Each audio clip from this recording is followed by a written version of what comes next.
Man, it's been a long time coming. We have missed you guys. I hope you feel the same. But once again, we are back. You are tuned in to the JWJ podcast. It is your boy James over here with my man, my ace, my shooter on the wing, my best friend Shane. How you doing over there, bro? We back. Yes, sir. Yes, sir. We missed you guys again. I said it before. I'll say it again. It's so good to be back with y'all. Um, we want to pick up right where we left off. Last episode, we were talking about, if you caught our two-parter, it took us a little longer than expected to cover what we wanted to because free agency is a beast, you guys.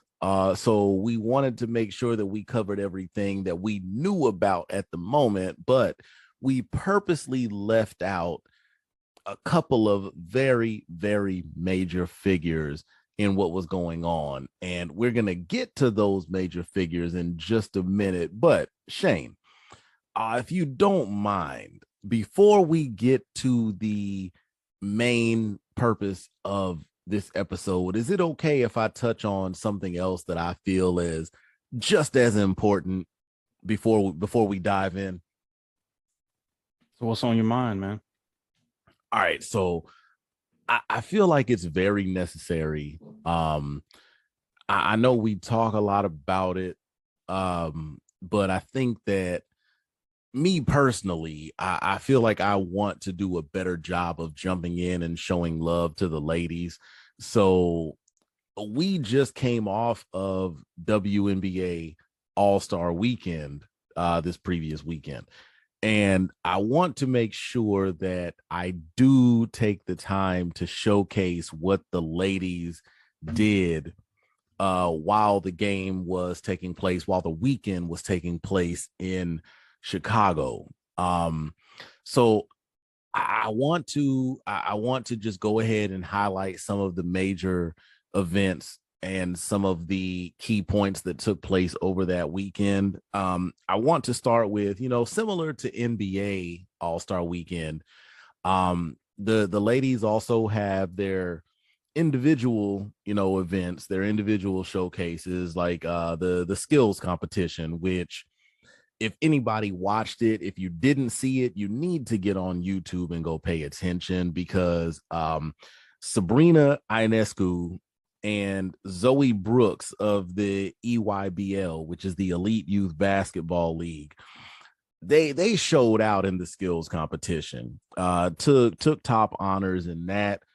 Like I said, again, if you're not paying attention, if you haven't seen it, you can find it online. If you haven't seen it, you need to go watch because look, the ladies are on the come up, guys, and Sabrina is one of those that is definitely leading the pack. So make sure that you are on the watch because these ladies are on the rise. It's a beautiful thing to see.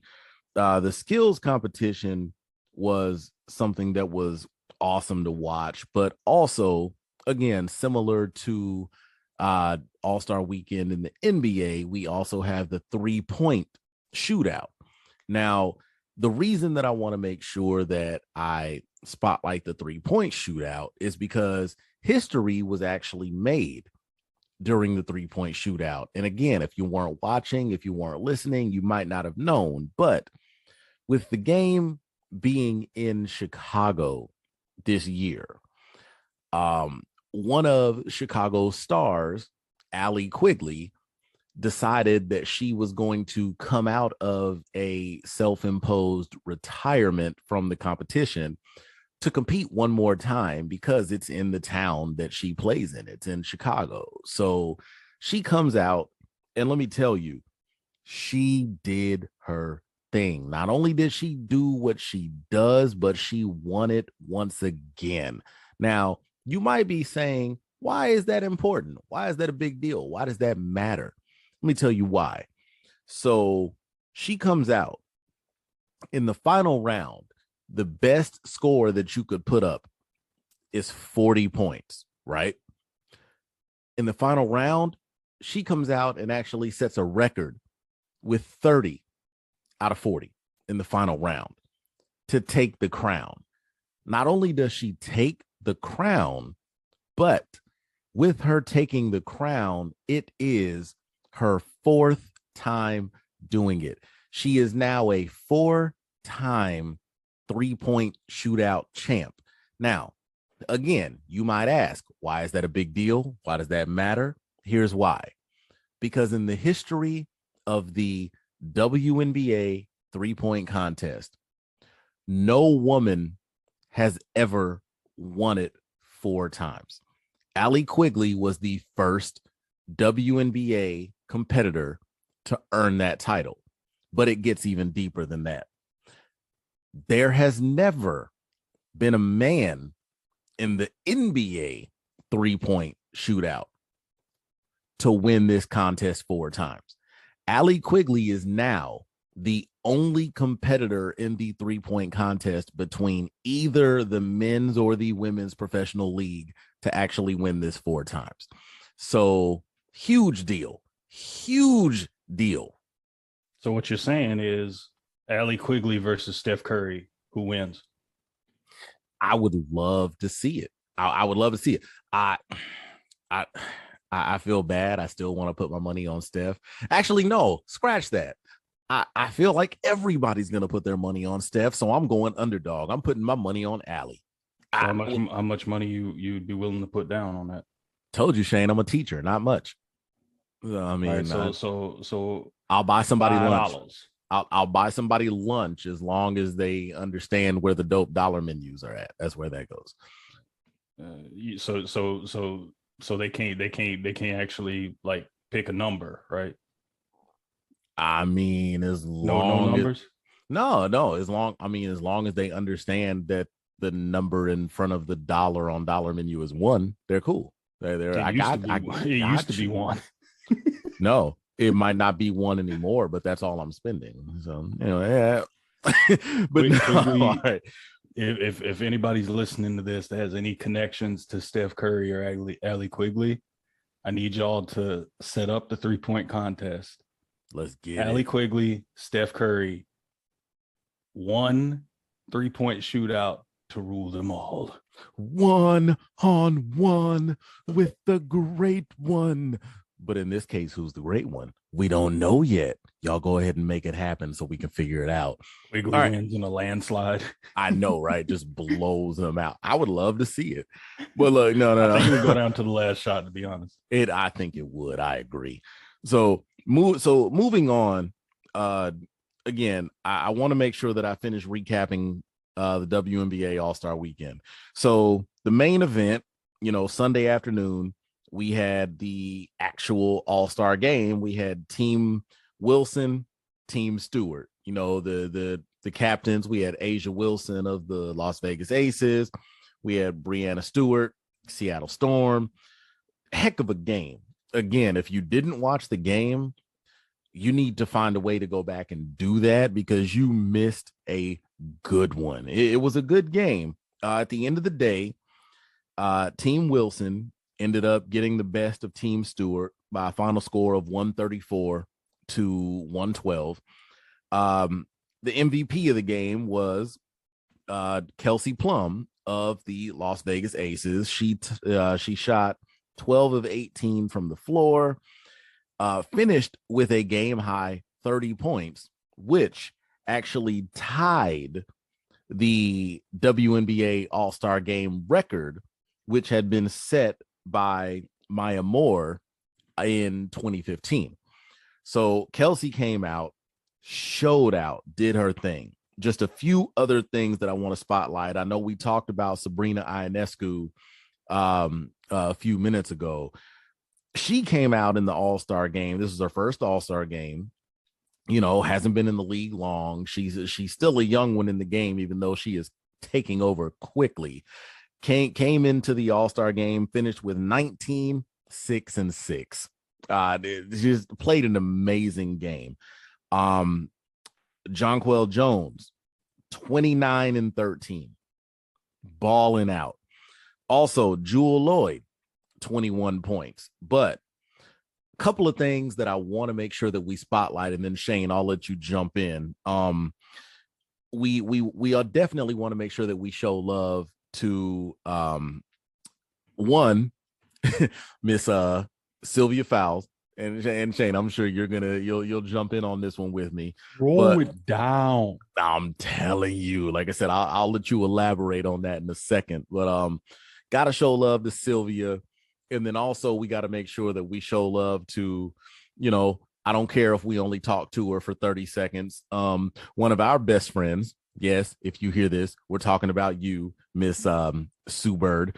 But both Sue Bird and Sylvia Fowles have announced that they will be retiring. So this was their final All-Star game. And in the fourth quarter of this game, they both checked out together to a standing ovation from everybody in attendance. It was just an amazing moment to see, just to honor two legendary players of the game. Male, female, it doesn't matter. These are two outstanding athletes, two outstanding basketball players. And it just really felt good. It was really heartwarming to see everyone in attendance show them that respect.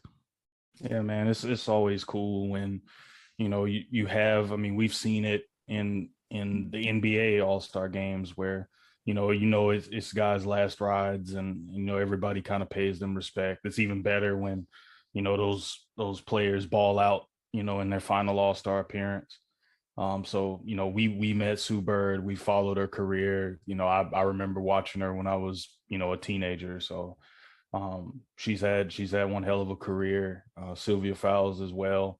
I'm glad that she was able to throw it down and put an exclamation point on her career in the All-Star game. So big ups to them for the careers they've had, and wish them the best of luck the rest of the season. Yeah, man.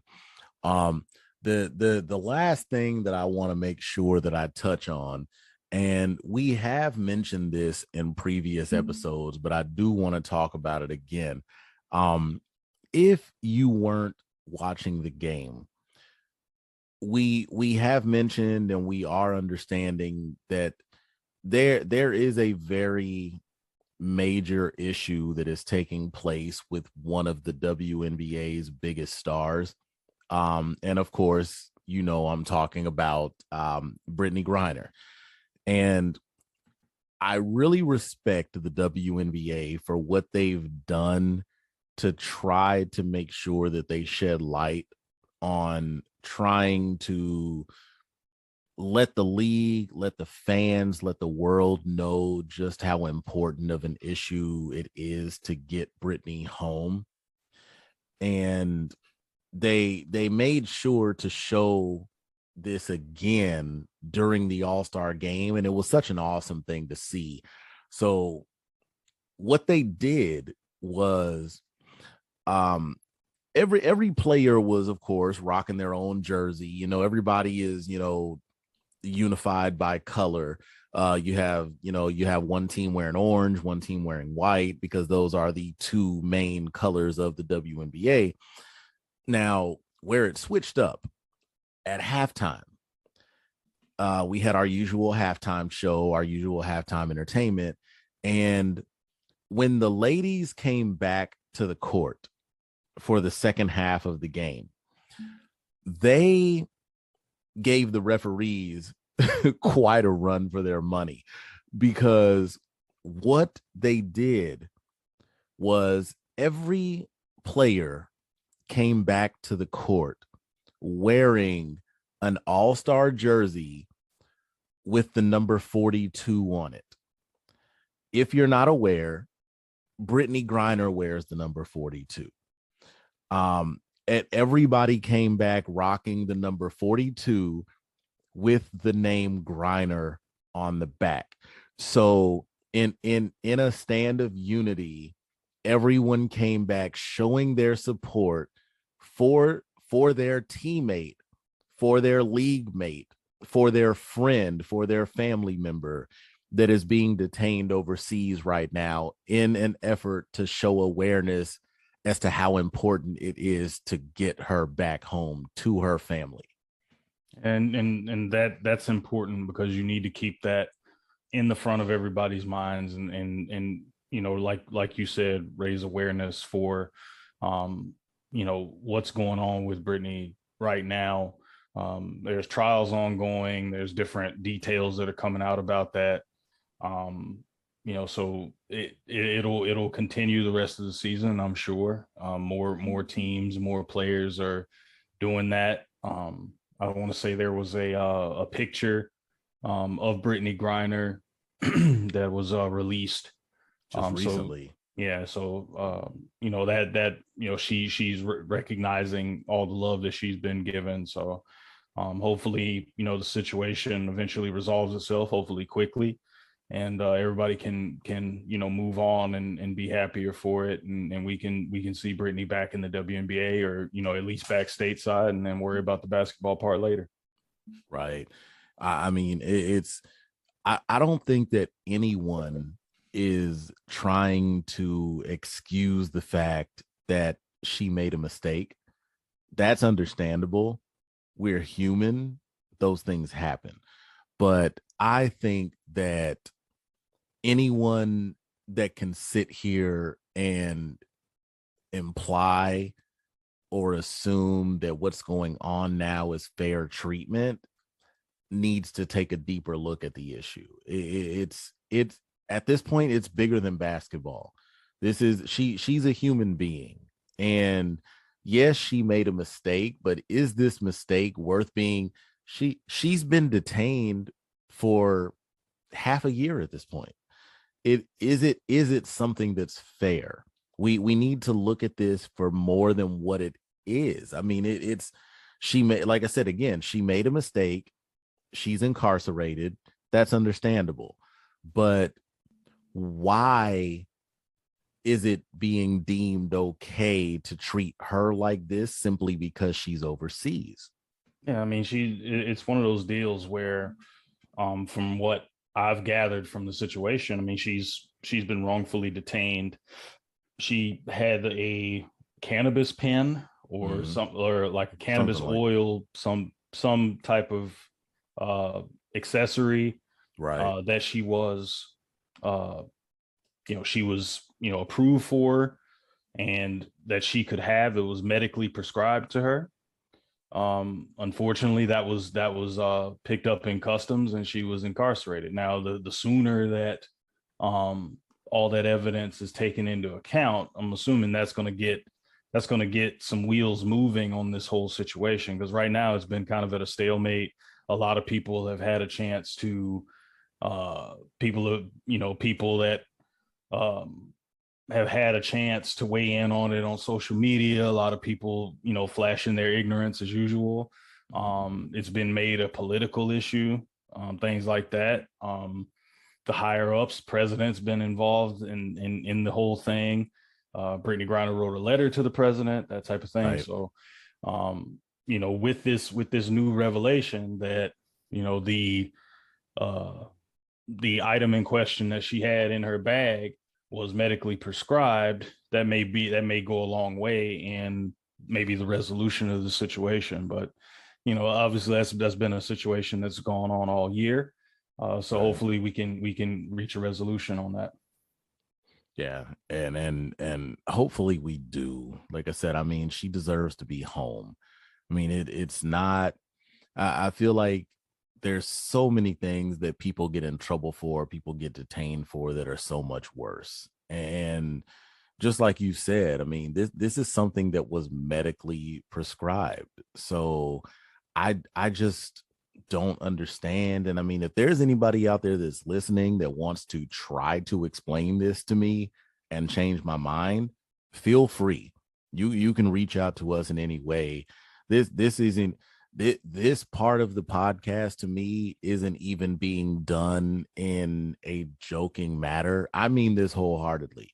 If you can explain this to me in a way that's going to help me understand how somebody can be in trouble or be detained for so long for something that's actually been prescribed to them, yeah, feel free. feel free to reach out. Let me know, because in all honesty, I don't understand. I don't get it. I don't feel like it's right. Yeah, I might be on a soapbox right now, but I'm 100% honest. Before we get to the bulk, to the body of this episode, I feel like that needs to be said. I don't understand it, and I don't think it's fair. Man, and like I said, I mean, it's a complex web right now. Like we there's a lot that we don't know.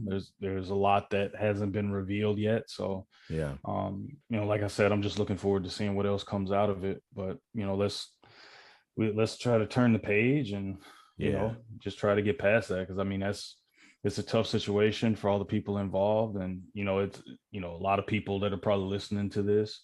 They've heard about this. There's probably a lot that they don't know either. So I mean, I think all of us are kind of learning more about it, and like I said, hopefully the best situation comes from it. yeah, yeah. I mean, I agree. Like I said, guys, if you, like I said, I feel free to reach out. We would love some outside opinions. If you guys have been listening, we've said it a million times over. Like, we would love outside opinions, outside input. So let us know what you think. You guys can reach out to us. We, as hard as it is right now, we are going to go ahead and try to move on to uh the purpose of this episode. Again, just a quick rehash. We spent the last episode, or the last two episodes, depending on how you want to look at it, discussing major moves in free agency, which broke on the evening of June 30th. And there were a lot of major moves that happened during that time, but there's also been a couple of expected moves that have not taken place. And we want to focus on the major players behind those situations for the rest of this episode. And I'm sure you know who I'm talking about, but we will go ahead and get right to it, and I will throw the names out there.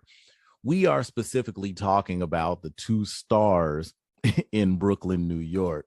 We are talking about Kyrie Irving and Kevin Durant. Now, the reason that I say we're talking about the two of them together is because if you follow the NBA, if you followed NBA basketball for honestly more than 2 years, you'll understand that one big thing about free agency is that a majority of moves in the NBA tend to take place after the major players, after the big names make their decisions. It's basically a domino effect. So I honestly feel like there's a lot that we have not seen yet, given it's mid-July right now. I feel like there's a lot that we haven't seen because we still don't exactly know what is going on in Brooklyn. And I don't know, Shane, I'm gonna let you jump in. I don't know if we want to start on the KD side, if we want to start on the Kyrie side, but what sense have you made of what's going on right now on the East Coast? Yeah, man. So I mean, with the whole KD Kyrie situation, how it played out, everybody knows by now. Kyrie opted in to his deal. It Smart was a man. 36.5 million dollars. Opted into his player option to re-up with the Brooklyn Nets. There was a lot of contentious stuff there about Kyrie wanting his contract restructured, wanting to be on the long-term extension. Brooklyn, after he only played, what, 29 games for them this past season, wasn't about to just give him an extension. I mean, he's only played in like 83 games, I believe, for Brooklyn here, 103 games actually over the last 3 years. So, I mean, he hasn't played more than 75 games in a season in his career. So between injuries, everybody knows, well publicized about his issues with not wanting to be vaccinated, which is perfectly okay. That's within his right. Yeah, he has his right. When he did play, he was insanely good in 29 games for the Nets last year. Averaged 27.4 points, almost 6 assists per game, a little over 4 rebounds and 1.5 steals. His shooting percentages were insane. Shot about 47% from the floor, almost 42% from three. He also made 100 threes in 29 games, and he shot 91.5% from the free throw line. So when this dude plays, he is spectacular, as we know, and he's extremely productive. The only thing is he just hasn't been on the court much. And I mean, it's between his own kind of enigmatic kind of personality and, the whole COVID situation, injuries play a role in it. He just hasn't played much for Brooklyn. And then pretty much the day after Kyrie opts into his player option with the Nets, Kevin Durant, maybe a few days later, requested a trade. Yeah, it wasn't. I don't think anybody saw that coming. I mean, KD just signed an extension. He's got 4 years remaining on his deal with the Nets that will pay him almost $43 million next season, 46.4 the year after that, 49.8 after that, and then the final year of his deal, it'll be $53.8 million.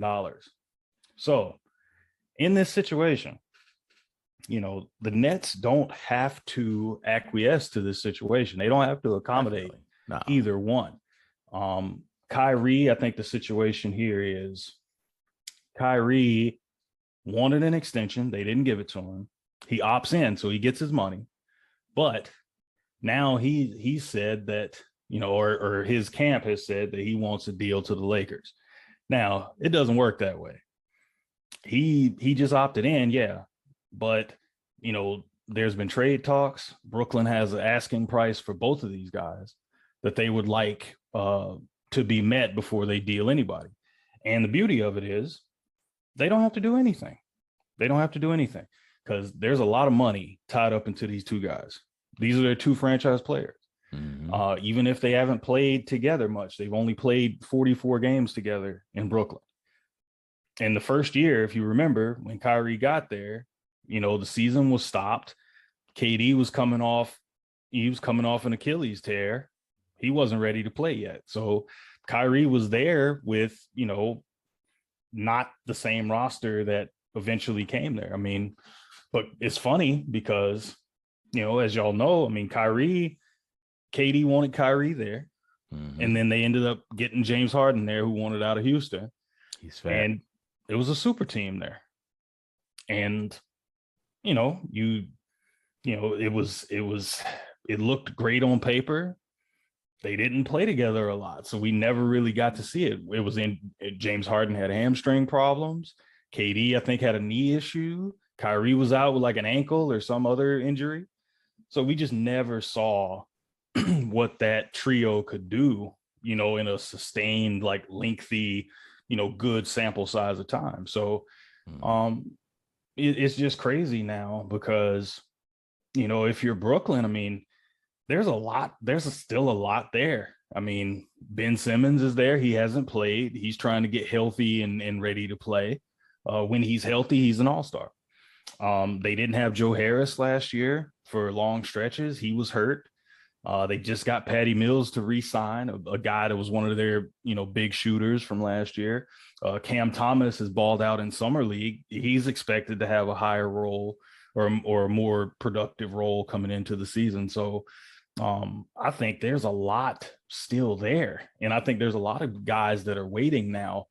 A lot of their unrestricted free agents, guys like LaMarcus Aldridge, like Blake Griffin, guys that are like, okay, like what's about to happen? They want to know, okay, am I going to get a re-sign? Is this going to be the same team that I signed up for or what? I think they're waiting on that and fielding offers as well. So it's a weird situation because I think that situation, and I'm sure everybody knows this by now, you can feel it, that these guys wanting to be traded has put the entire free agency frenzy at a standstill because everybody's waiting to see what happens and then what dominoes fall from there. Yeah, people are they're definitely waiting, and it's funny because in previous episodes, I know one big thing that I've mentioned when it comes to signing players is you don't necessarily sign them based off what they've done. You sign them based on what you think they can do or what they're going to do. I think that both Kyrie and Ben Simmons kind of fall into an issue with they're the opposite of that. They're both being brought in based on what they've done. And if you're trying to think towards the future, you do still have to think about what they've done because you don't know what to expect moving forward, especially in a case with a Kyrie and also with a Ben Simmons. If you haven't been seeing much from them, or in Kyrie's case, if you see what he's doing in very limited quantity, how can you be 100% sure that that's what you're getting moving forward? So I think from a front office standpoint, if I'm Brooklyn, of course, from Kyrie's standpoint, it makes a lot of sense. If you can get this money, why say no? It's the same thing that I mentioned a few episodes ago about Russell Westbrook in Los Angeles. If this money is promised to you, why turn it down? I mean, at the end of the day, you still want to make your money. But I think in Kyrie's case, it kind of throws me off because you were already in a position where you saw that no other team but Los Angeles wanted you. So you had to capitalize on, of course, getting your paycheck. Now, Brooklyn is left holding the bag, and you're still dealing with a similar situation, even though COVID restrictions have been somewhat relaxed in New York. We're also dealing with this new variant now. What is it called? The BA5 or something like that. We're also dealing with a new variant. Will New York pick up those restrictions again? And if so, is that going to affect an unvaccinated Kyrie Irving again?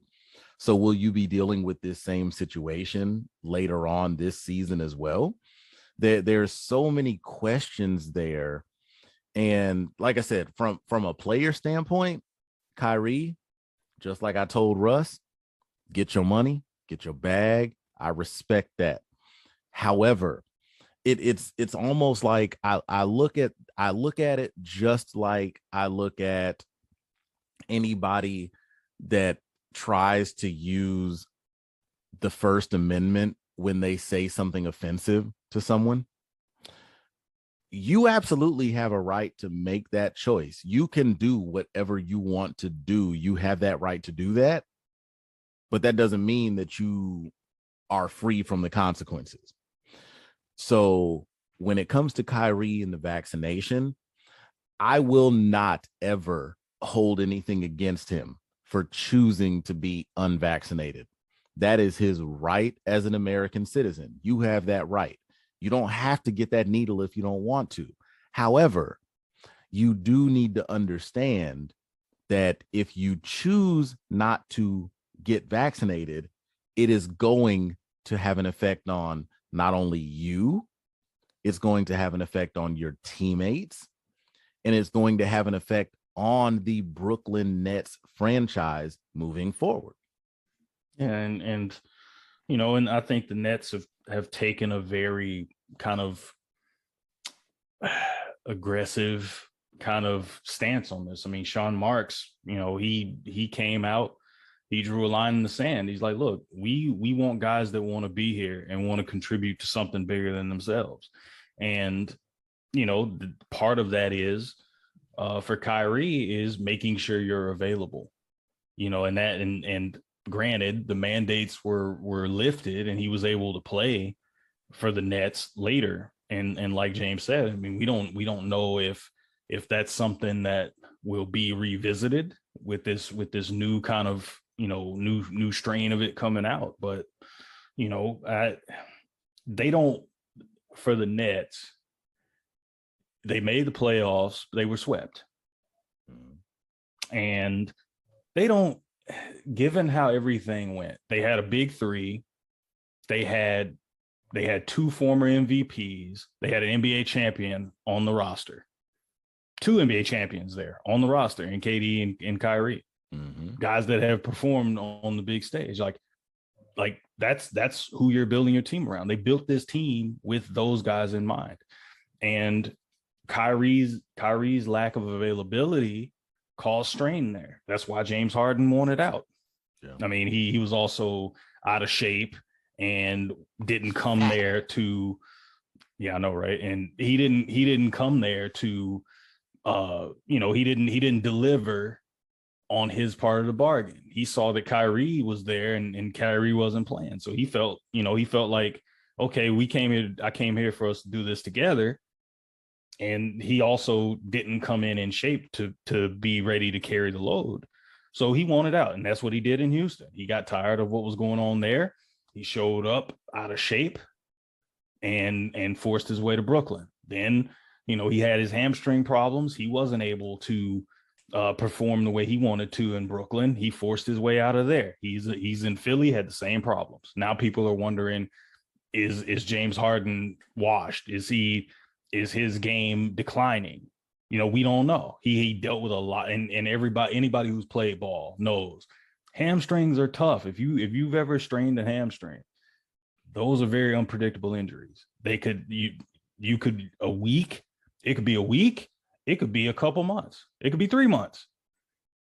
Hamstrings are unpredictable. And given that James Harden's a guy that doesn't seem to take great care of his body, doesn't come in shape, doesn't have this whole reputation as being the hardest worker in the room, injuries like that happen. I mean, looking at you, Anthony Davis, people talk about how he wasn't putting in the work in the gym, that kind of thing. He has a lot of nagging small injuries that end up taking him out for long periods of time.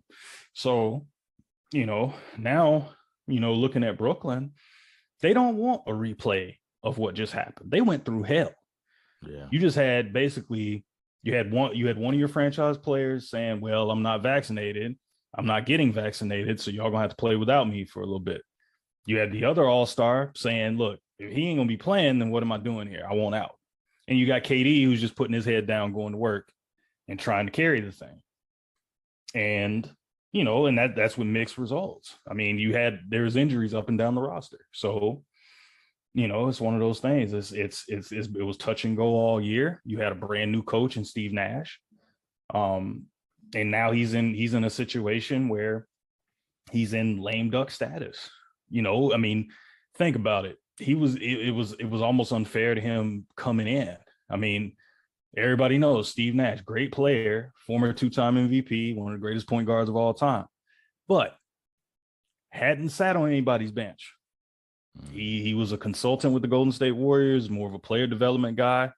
Had no NBA coaching experience outside of that consulting role. And he basically inherits this situation with 3 all-stars and a roster catered to them.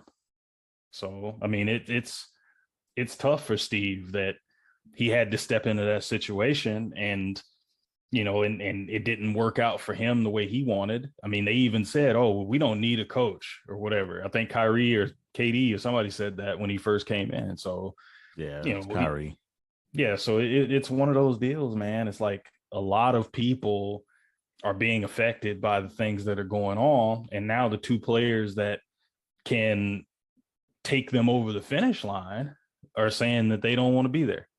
And now if you're Brooklyn, it's like, okay, well, what do we do? And again, the beauty of it is they could call their bluff and say, okay, y'all don't want to play.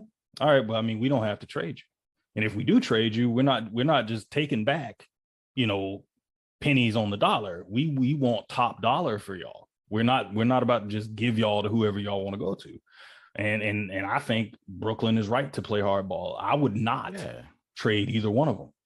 No, I'm with you on that.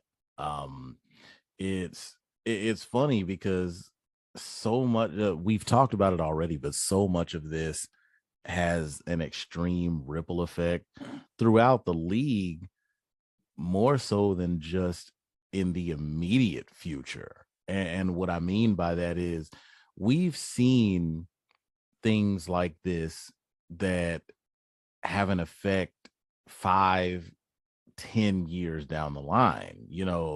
We look at we look at what goes on, like even people that want to, for example, like look at the whole knock on the super teams, and they look at, LeBron and Chris Bosh and Dwayne Wade and Miami and the like moves like that. And we look at that down the line, and all of it comes down to, what we call player empowerment, which honestly falls right here in this situation as well. And personally, I don't necessarily have a problem with it. I mean, we'll talk a little more about that in a second, but I I think that has to be understood, that everything happening right now is going to play a major role moving forward, not just for Kevin Durant, not just for Kyrie Irving, not just for the Brooklyn Nets, but for so many other things moving forward. You talked about player movement, you talked about trades. We can even look at what went down last week with and I feel like the last episode we made this, I can't remember if this had actually happened yet, but I think it did, now that I think about it. But the move of Gobert to Minnesota. Yeah. Now something like that is shaping this offseason as well, because Gobert was moved, and one of the key cornerstones of his trade was 4 first-round picks. So now you look at what the asking price was, and maybe not even necessarily the asking price. You look at what was given away for him, what was settled on for his move. And let's be honest, guys, if you're listening, you can agree with me. If you put Rudy Gobert and Kevin Durant on a scale across from each other, Kevin Durant is quickly falling to the bottom. He is easily the bigger talent of the two. So now, just like Shane was saying, Brooklyn has so much more leeway, because they're looking over at Utah and they're thinking to themselves, look, if I was able, if Utah was able to snatch up 4 first-round picks for Rudy Gobert, what in the world do you think we could possibly get for Kevin Durant? They got 4 first-rounders. Would it be out of our realm of possibility to ask for 7, 8, 9? Is there a team out there that's willing to do this? If there's OKC, not, I'm looking at you. there you go, Sam Presti, where you at? So if you were able to witness a move like this for Rudy Gobert, who, don't get me wrong, Rudy Gobert is not a pushover, but he's not Kevin Durant. Rudy Gobert is much more one-dimensional. When you pick up Rudy Gobert, you're not picking him up to be a 30-a-night scorer. You're getting him for defense. And I feel like even since he's won those DPOY awards, even that has kind of taken a step back. So it's creating a ripple, and in Brooklyn's case, it's really helping them, because they're the ones with some of the biggest talent in the league right now and some of the most disgruntled talent. So again, just like you said, Shane, the ball is really in Brooklyn's court, and Kevin Durant and Kyrie have both kind of set themselves up to be at the whim of whatever, Marks and Cy want to do in Brooklyn. Yeah, and I mean, and if you're Brooklyn, you know, why do I want to help y'all? Why do I want to help another team win a title? Why do I want to do that? It's like we have the pieces here where we could be the ones that are playing for a championship. So why would we willingly, regardless of what they want? It's not about what they want, it's about what the team is going to be getting back. It's like, look, why would I give up my two best players for hypothetical players? Because we're not even getting it's been a long time since we've had player for player swaps. It's always draft picks, or it's like a accumulation of talent. And if you're Brooklyn, you don't have to bend the knee to those guys, because at the end of the day, you can call their bluff. You can say, okay, KD, you want out?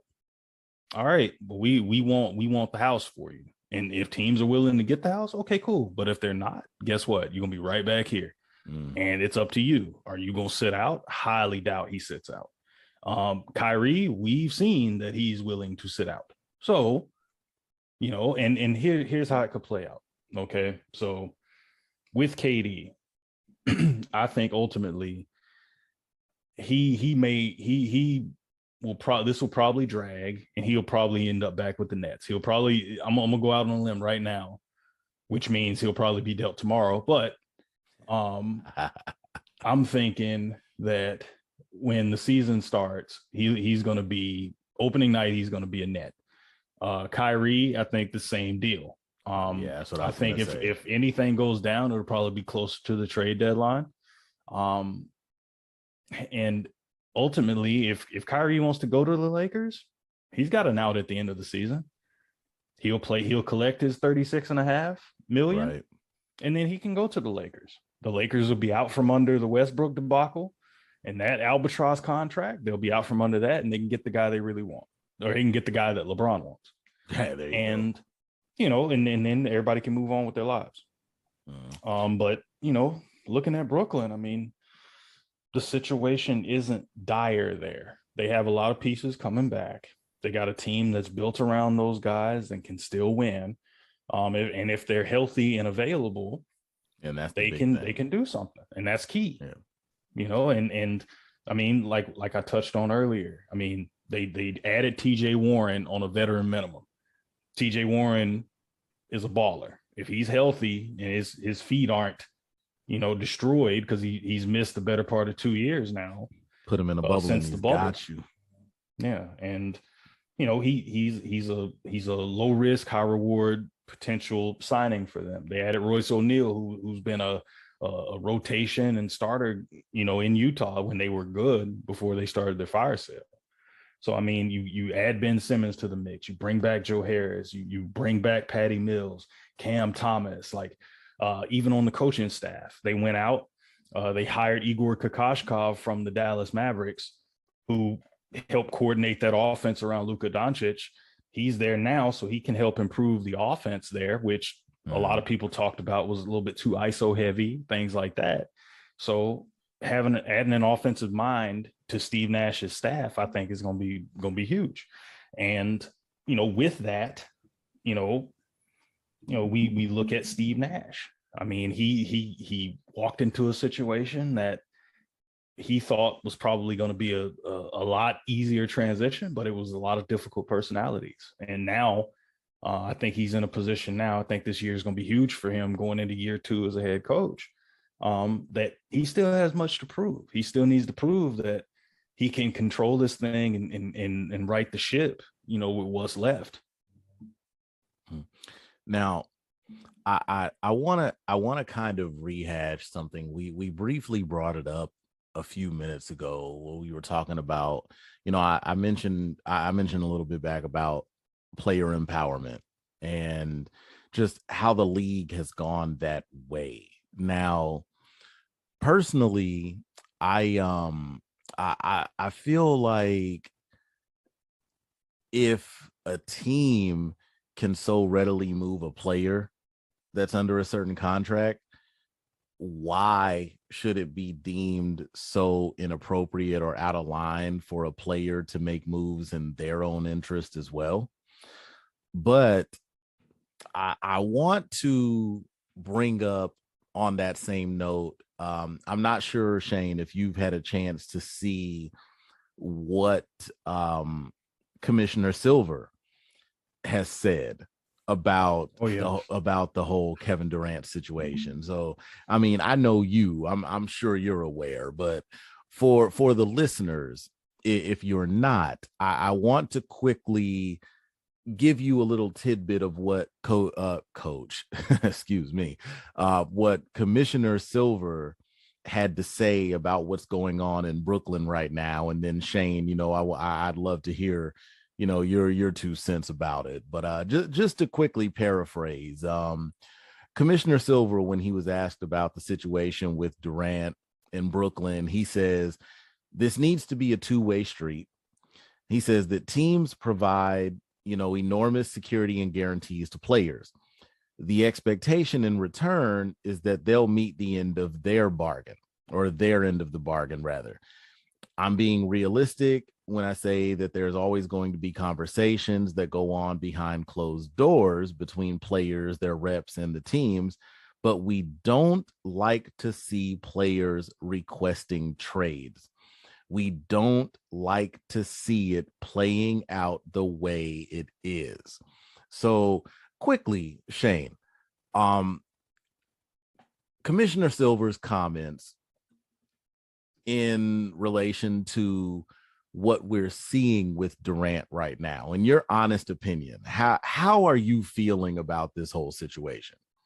Well, the first thing I thought was that's just too damn bad, because at the end of the day, I mean, this is one of those deals where you make your bed, you lie in it. Mm-hmm. Ever since Silver took over for David Stern, it's been a player-friendly league. It's been all about the players, and that's how it should be. It should be all about the players. But when you make it about the players, and you want players to have a say, and you give players more power, this is the downside. This is what you say you don't like. You don't want people requesting trades. You don't want it playing out publicly where teams are basically being held hostage. People are waiting to see what shoe drops before they sign with a team. So this is the downside. Load management, those type of things. Those situations come from player empowerment. It's it's 2022. In what way do you think this is going to be handled privately? Yeah, like the media has their foot in everybody's door in the league. How do you think this is ever going to be handled privately? Yeah, it's going to play out publicly, whether people like it or not, because people, the media, their job is to handle the public's right to know. Mm-hmm. As a journalist myself, that's what we operate in. And that's why I specifically wanted to hear your side on it. Yeah, and that's the thing. It's like the media is there to shed light on these things, to bring those things to light, to inform the public about what is going on. So when you hear about Woj saying that, they want 5 first-round picks for so and so, like, people need to know what's happening. And the players are more mouthpieces for themselves than ever. I mean, players are going to let you know, like, hey, I'm not happy here. I want out. And it's not, there's no middleman now in terms of, a lot of people tend to move through their agents. KD probably moves through his agent. LeBron selectively, moves through his representation. So, that's the thing. If you empower players to make their decisions about where they want to play and things like that, this is the downside, where people are going to request trades. People are going to force their way out of places. That's just it. I mean, there's no way to really legislate it. I mean, there's all types of things that you can't do. I mean, for example, the DeAndre Ayton situation in Phoenix, like, because he was restricted, he wasn't even eligible for a sign and trade situation.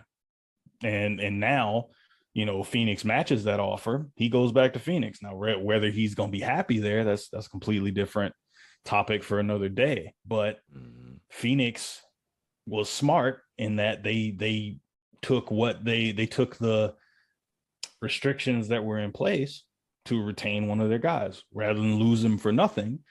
Well, we're going to have to pay him, and we're going to have to keep him. And, a bird in the hand's worth two in the bush, right? So they decided to keep, their number one overall draft pick from 2018. They chose him, and they didn't seem in on him, and he seemed like he was ready to move on from there. I would have loved to have seen what he could have done in Indiana, but he's heading back to Phoenix, a team that won 64 games last year, and got unceremoniously trampled and dragged out and just embarrassed and tarred and feathered in a public square by the Dallas Mavericks, but all at the same time.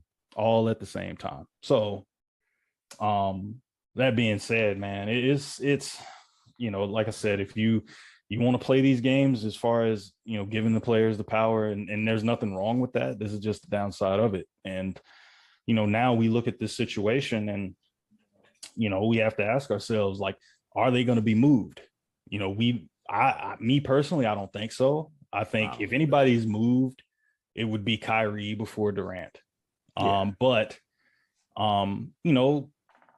looking at the players involved, I mean, looking at Kevin Durant, I mean, he's gone from a guy that's been, he's a former MVP of the league. He leaves the team. They blew a 3-1 lead when he was in OKC to Golden State. He leaves there, goes to Golden State, well publicized, promptly wins 2 titles, 2 finals MVPs. He leaves Golden State. He goes to Brooklyn trying to do his own thing. He tries to get his own super team there. He happened to pick 2 of the biggest flakes in the whole league. And now he wants out of utopia. So here's one for you. Yeah. I want to hit you with a question. Now that Durant has made it clear that he wants out of Brooklyn, do you think, and we can look at it either way, we'll look at every avenue. One, let's say that Brooklyn is like, whatever, screw you, we're not trading you, you're staying here. Or option 2, they say, okay, you want out, let's see what we can get for you, then we ship you out, and then Kevin Durant goes and starts off somewhere else. Regardless, on a front runner, by the way. Oh, of course. So, because I mean, like you said, Durant said the top 2 on his list just so happened to be the 2 teams that finished, at the top record wise in each conference last season. Because no, I mean, who says they want to get it from the bottom and do what they do and show that they're a leader by saying, hey, I'm going to go to the teams that already showed that they can handle it on their own. I just want to go make them better. But I need him to roll up and go to the Washington Wizards, or go to Orlando, or go to the Hawks, or Houston, the Grizzlies, or something like that. If that would impress me. That would impress me. Right now he's kind of, it seems like he's leaning into that whole mercenary role that he took with Golden State almost. And this is and that leads me directly into my question. Do you what do you think? And I mean, I feel like you just kind of answered that. What do you think it's going to take for fans in general, at least the critical fans, to look at Kevin Durant now and leave fully convinced that he is actually capable of being a true leader? Do you feel like there's anything that he can do outside of going to one of those bottom feeders and bringing them up? I think, a lot has been made of KD's legacy and, his standing as one of the all-time greats and that type of thing. I mean, he's proven, it's been a while, but I mean, he's proven that he could lead a team to the finals. He's done that. He did that in OKC. He won an MVP there. He was the face of that franchise. They were a very good team while he was there. They were 1 win away from going to another final and playing LeBron. So that would have been ugly. Yeah, and that's the thing. It's like everybody wants to dog on KD, or people think, oh, well, just because he left for Golden State, that he's somehow like not that dude. And I'm like, but I think the thing at this point is that now he's left multiple situations, and then he's had multiple situations that have turned out badly. Yeah, and the thing is with that is yeah, like he has left he left paradise in Golden State. He had his reasons. Obviously, you know, the whole dust up with Draymond. And I don't blame him for that. If a dude's telling me, I'm like, look, I just delivered y'all a title, and you telling me that you don't need me, okay, that's cool. I can go somewhere else. Now, you can maybe knock him for. But even still, do we look at it as a matter of delivery when that team had won a title before he got there? Yeah, but I mean, they also had 73 wins and blew it. So it's like. Yeah. It's one of those situations where Golden State in that time, they basically were like, look, we're not showing anybody any mercy. It's like they could have got anybody to fill the role of Harrison Barnes. They could have got anybody to fill that role. They could have picked up any top of the line shooter to fill that role. They just so happened to get a 7-footer that is one of the greatest players we've ever seen. Because I mean, what team would go for less though? Yeah, but I mean, it's exactly it's Golden State. Why just get the simple hammer and nail when a sledgehammer would do? Shout out Triple H. But it's all about the game. Yeah, and how you play it.